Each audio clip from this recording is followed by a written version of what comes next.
Oi, quinto ano! Nós vimos todas as regiões do Brasil separadamente, vamos lá recordar? Região Sul, Região Norte, Região Nordeste, Centro-Oeste e Sudeste. Essas são as 5 regiões do nosso Brasil, tá? Essa é a divisão geográfica, né, apresentada pelo IBGE. Nós vimos cada uma, a questão econômica, a questão do turismo e hoje nós vamos estudar sobre a população brasileira, ou seja, sobre as pessoas que aqui residem, as pessoas que moram aqui no nosso território. Quando a gente fala sobre população, é a quantidade de pessoas que está dentro do nosso território. Não importa se é, por exemplo, só no norte, só no nordeste, não. É todo o território. O que acontece? O nosso país é um país muito grande.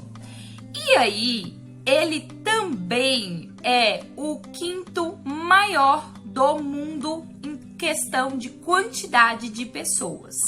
5º maior do mundo em questão de pessoas. Segundo o IBGE, Instituto Brasileiro de Geografia e Estatística, tá? Nosso território conta com 205 milhões de pessoas. Quem tá em primeiro lugar e segundo? Índia e China, tá? Que tem mais de 1 bilhão de pessoas. E o nosso Brasil está em 5º lugar aí, com 205 milhões de habitantes. Isso é a população absoluta, tá? 205 milhões é a população absoluta. Por quê? Quando a gente fala de densidade demográfica, nós estamos falando da quantidade de pessoas por quilômetro. A tia falou para vocês que o nosso Brasil é o 5º em questão de quantidade de pessoas, né? O total. Nós somos o 3º em questão territorial. Com isso, nós temos espaço demais para muita gente, né? E aí, como nós estamos aí falando de um país quase do tamanho de um continente, com isso, a nossa densidade demográfica, ela é muito pequena, tá? Ou seja, se nós fôssemos parar para analisar, nós temos aí, no total, tá? 23,9 habitantes por quilômetros quadrados. Se a gente pegar a questão territorial inteira, acontece que em estados como São Paulo, nós temos um superpovoamento. A quantidade de pessoas lá é gigantesca, não é mesmo? E nós temos também, como a gente viu, a região amazônica, lá no norte, que é o lugar menos povoado. Quem lembra da tia cantando? O norte do Brasil tem 7 estados, então vamos cantar. Então, todos esses estados aí da região norte, eles têm aí uma baixa populacional. Mais ou menos 2 habitantes por quilômetro quadrado. Então, com isso, o que a gente percebe? Que ainda tem muito espaço. Então, vamos lá. Densidade demográfica é a quantidade de pessoas por quilômetro quadrado. Agora, se nós falarmos da população absoluta, nós estamos falando do total de habitantes de um país, tá certo? E aí, quem é que faz isso? Quem é que faz essa contagem? É o censo demográfico. O censo demográfico, 5º ano, quem é que realiza? O IBGE. O IBGE, eu não sei se vocês já viram, mas muitas vezes bate na porta da casa de vocês e pergunta quantas pessoas tem na casa, sobre várias coisas, pergunta sobre religião, pergunta também sobre quantos aparelhos eletrodomésticos tem na casa, se tem geladeira, essas coisas. Tudo isso é para quê? Para mandar para a base de dados do governo, tá? E ver aí como tá a nossa população, se aumentou, se diminuiu em algum determinado local, se a quantidade de questão de poder aquisitivo, por exemplo, quando eles perguntam sobre, tem geladeira na casa, a casa tem internet, é para ver sobre também a questão econômica do país, tá? E aí, esse censo demográfico, ele passa aí na casa de vocês para estar abastecendo a base do governo com relação aí tanto à quantidade de pessoas que existem no Brasil, quanto também diversas outras questões. Há duas formas de uma população de uma área aumentar. A forma natural, que é aquela mesmo que vai nascendo pessoas, que acontece aqui, né, muitos nascimentos, mas também pelas migrações. Crescimento vegetativo vai dizer sobre o aumento natural, ou seja, sobre o crescimento vegetativo de um local. Quando a gente fala do crescimento natural, a gente pode também dizer crescimento vegetativo, tá? E aí, o que acontece? O crescimento vegetativo, ele vai analisar a taxa de natalidade. Lembra, Natal é o nascimento de Jesus.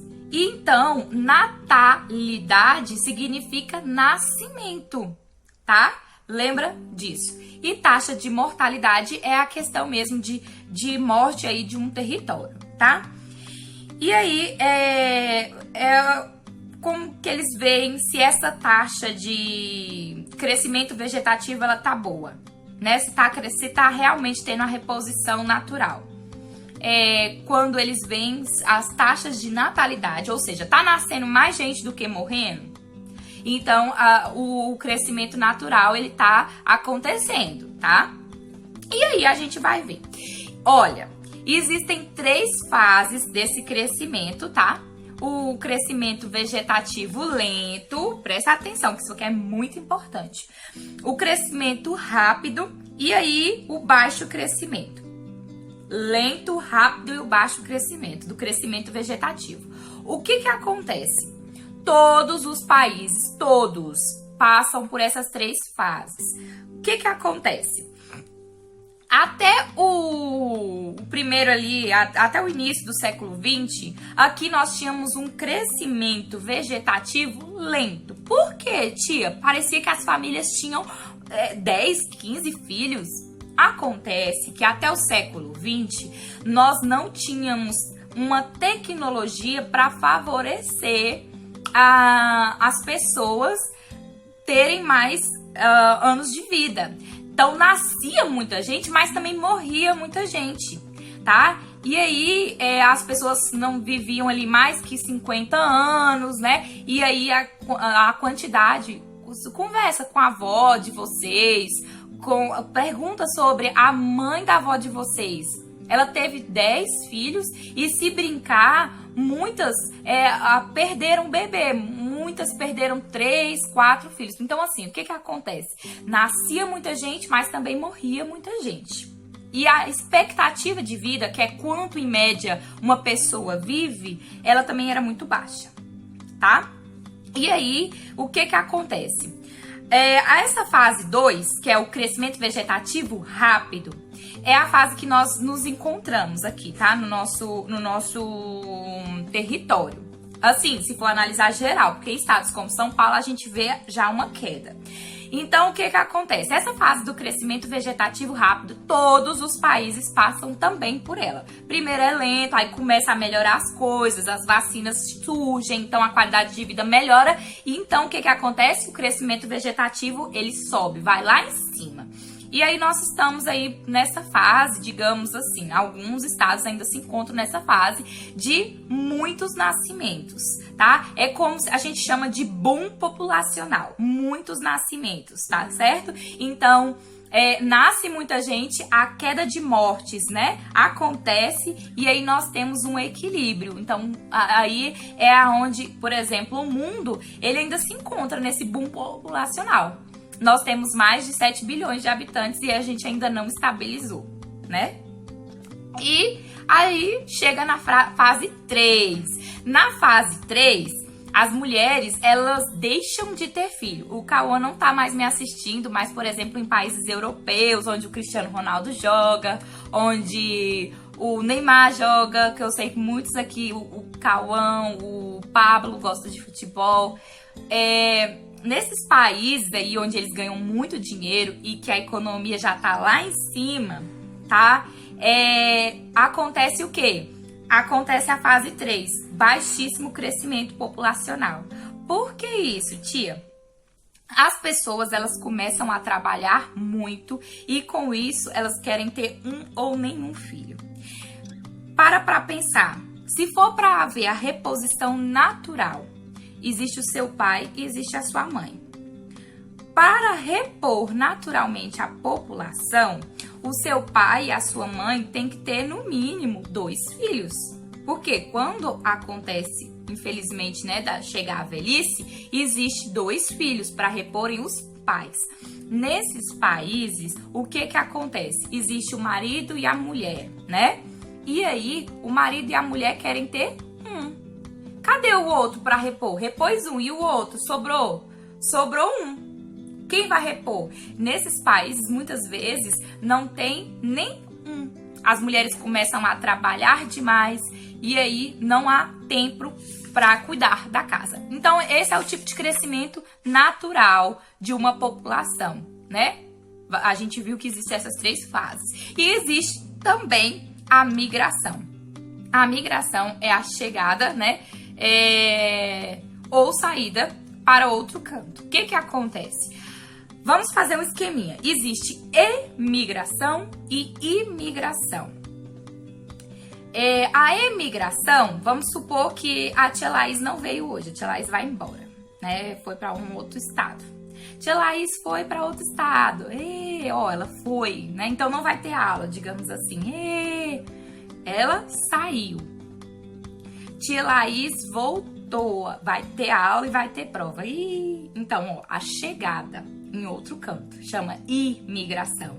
A ida chama emigração. No nosso território, o principal tipo de imigração, ele é provocado por quê? Pelo êxodo rural. O que é o êxodo rural? A vinda, da pessoa que morava no campo vir para a cidade. Essa pessoa, ela vem, em busca de melhoria. Então, ela tá migrando do campo para a cidade. No Brasil, ainda ocorre muito, tá? E aí, o que acontece? Além do que, lá na época aí da colonização do Brasil, nós tivemos aí muitas pessoas vindo. Quem lembra das nossas primeiras matérias que a gente falava de miscigenação? Aqui no nosso território, nós recebemos muitos emigrantes, que vieram para cá para ter melhorias de condições. E com isso, nós temos um povo miscigenado. Tá certo? Então vamos para as atividades. Um beijo!